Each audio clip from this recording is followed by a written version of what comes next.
de Paris, représentant le maire de Paris.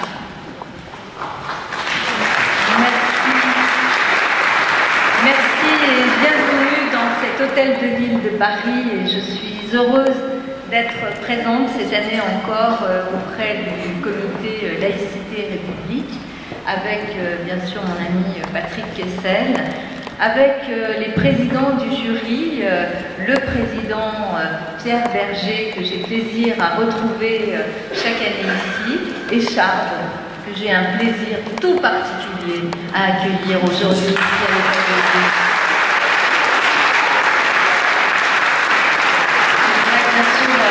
Saluer la présence de mon ami Pierre Chapira qui remettra tout à l'heure les prix également, et puis saluer les nombreuses personnalités, en tout premier lieu Yvette Roudy, ministre du droit des femmes, à qui nous devons tant.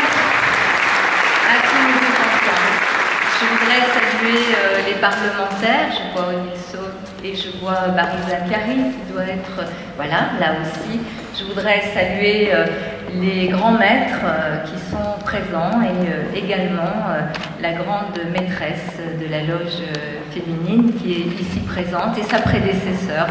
Vraiment, cette maison est la vôtre. Je le disais tout à l'heure, l'Hôtel de Ville de Paris accueille ce prix de la laïcité depuis maintenant plusieurs années. Et cette salle est un peu symbolique, je crois, pour toutes celles et ceux qui considèrent les valeurs de notre République, qui considèrent la devise républicaine et qui considèrent la laïcité comme un joyau que nous devons non seulement préserver, mais que nous devons promouvoir. Cette salle en particulier, vous vous en souvenez peut-être, pour ceux qui ont vu l'histoire de ce lieu, cet hôtel de ville de Paris, a été le lieu pendant la Commune du rassemblement des communards, des combattants pour la Commune, et on sait combien ils ont été eux-mêmes précurseurs en matière de laïcité. Ils ont fait à l'époque, pour le court temps pendant lequel ils ont gouverné notre ville, ils ont fait, je crois, preuve non seulement d'une audace, mais d'un avant-gardisme dans leur vision de la société et des rapports humains, des rapports entre les femmes et les hommes. Ils en ont fait leur cheval de bataille et la laïcité était au cœur de leurs engagements. Et dans cette salle, eh bien, il y avait le rassemblement des communards et cette salle était transformée en salle d'armes. Il y a même quelques photos très anciennes dans des ouvrages magnifiques qui montrent cette salle avec tous les fusils des communards qui sont présentés en bouquet au milieu de cette salle qui, à ce moment-là, n'avait déjà plus de toit. Et donc, je crois que nous retrouver ici aujourd'hui pour remettre ce prix de la laïcité comme les années précédentes est aussi un moment symbolique dans un lieu très symbolique de la République et de ses combats. Je voudrais vous dire que chaque année, j'ai plaisir à venir et chaque année, je me dis que finalement, c'est encore plus utile que l'année précédente. Et je ne sais pas si c'est une bonne nouvelle que de se dire cela. Mais chaque année, je me dis que vous avez eu raison de faire ce prix, de récompenser au niveau national et international celles et ceux qui se battent pour la laïcité. Et chaque année, je me dis finalement, cette laïcité continue à être mise en danger, de différentes façons d'ailleurs, mise en danger par celles et ceux qui s'emparent de la laïcité pour en faire, là aussi, un porte-étendard, mais pas du tout pour les valeurs de la République. Je suis très claire, je parle du Front National et du soudain intérêt de Madame Le Pen pour la question de la laïcité, dont tout d'un coup elle serait une porte-parole et qu'elle porte uniquement à des fins politiciennes de stigmatisation d'une partie de la population et non pas pour faire vivre les valeurs de la République. Je crois que nous devons dénoncer cela. En tous les cas, je le fais régulièrement, y compris en prenant quelques petits raccourcis, mais c'est pas grave, je prendrai les raccourcis qu'il faut, parce que quand un parti qui vient de fêter ses 40 ans avait parmi ses membres fondateurs un certain Pierre Bousquet, membre des commandos SS Charlemagne et une personne, François Brignot, qui lui avait adhéré justement, en tous les cas, au groupe d'extrême droite d'avant-guerre le jour du débarquement, le 6 mai 1944, s'il ne supportait pas le débarquement. Je pense que l'affiliation de ce type de parti et ses dirigeants qui se font les chantres aujourd'hui de la laïcité n'a pas grand-chose à voir avec la République, et je pense que c'est important de le dénoncer. C'est d'autant plus important d'être là aujourd'hui pour célébrer ce prix de la laïcité. Et puis, il y a celles et ceux, et je salue aussi le travail de Caroline Forest, qui est par là, qui dénonce ce travail, notamment, oui, on peut l'applaudir,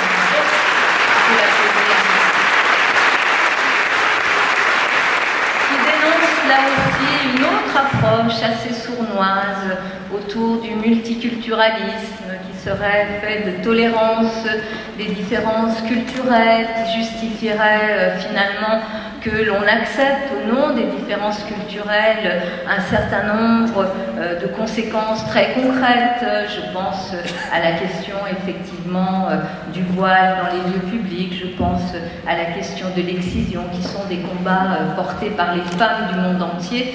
Eh bien, c'est vrai que le fait de continuer à dénoncer le multiculturalisme comme un cheval de bataille contre le modèle d'intégration républicaine et la laïcité telle que nous la concevons, telle qu'elle a été définie, eh bien je crois que ça aussi, ça fait partie de nos combats du moment qui peuvent effectivement faire douter tel et tel de la nécessité de continuer à défendre la laïcité. Pour moi, il n'en est rien.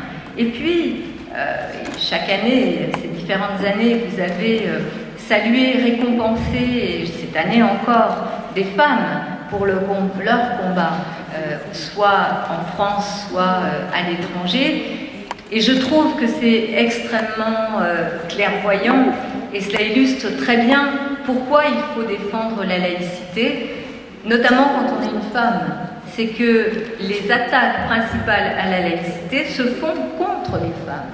Les premières victimes, les premières qu'on va chercher, soit sur des questions vestimentaires, soit sur des questions liées à leur liberté de femme, leur liberté d'être humain, eh bien ce sont les femmes. Les premières victimes de toutes les attaques contre la laïcité, ce sont elles. Et c'est vrai que moi, je suis rentrée dans la vie politique d'abord par un engagement féministe, et que cet engagement féministe très vite a considéré que la laïcité était un joyau. C'est quelque chose que nous devons porter parce que l'humanisme auquel nous sommes attachés, les valeurs de la République pour lesquelles nous voulons nous battre, continuer à nous battre, eh bien, elles trouvent place dans cette défense de la laïcité.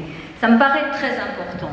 Et en même temps, et c'est pour ça que je pense que les prix que vous donnez chaque année sont aussi majeurs dans notre vie démocratique, c'est que vous récompensez des actions très concrètes.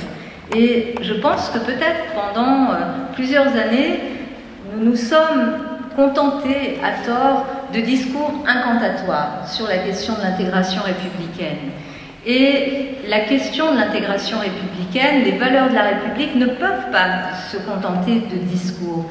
Il faut qu'il y ait des politiques concrètes qui soient mises en œuvre pour qu'effectivement ces valeurs soient reconnues et appréciées par l'ensemble de nos concitoyens à leur juste valeur. C'est pour ça que mettre les questions des droits des femmes, la question de l'éducation, la question même de l'accès à l'emploi, la question de la politique de la ville, comme des sujets d'intervention concrète des pouvoirs publics, qu'ils soient nationaux ou locaux, comme nous à Paris, et que nous arrivions à démontrer au quotidien combien ces valeurs de la République sont inspirantes de politiques concrètes qui doivent elles-mêmes avoir des moyens pour porter leurs fruits auprès de nos concitoyens. Tout cela est un tout, et je trouve que vous le réussissez magnifiquement avec ce prix de la laïcité. Je ne serai pas plus longue, vous connaissez mon engagement, l'engagement du maire de Paris, l'engagement de l'Hôtel de Ville de Paris et de l'ensemble des élus qui ont l'honneur de représenter les Parisiens. Nous sommes là, à vos côtés. Vous êtes des figures de proue, vigilantes. On a vu combien ça pouvait être coûteux, hein, je pense à Charles notamment, mais voilà, mon message est très clair, il a été la liberté d'expression, ça ne se négocie pas, et comme certains l'ont dit, c'est jamais le bon moment, c'est jamais le bon moment. Si on cherche le bon moment, ça sera jamais le bon moment. Donc voilà, soyons libres dans notre expression, c'est aussi ce joyau magnifique que nous ont légué les combattants de la République, dont nous sommes de modestes acteurs aujourd'hui. Mais merci pour vos engagements et nous sommes à vos côtés également. Merci.